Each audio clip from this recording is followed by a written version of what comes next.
থাকবো মোরা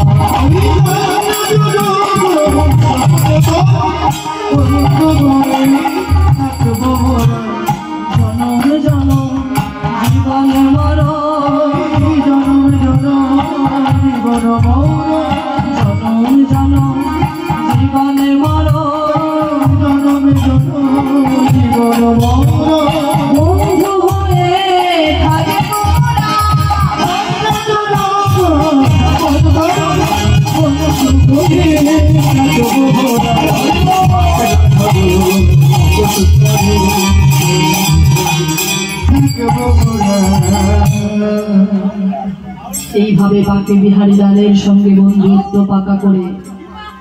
বৃন্দাবনে বেশ কিছুদিন কাটিয়ে বৃন্দাবন পরিত্যাগ করে মাধুদাস চলে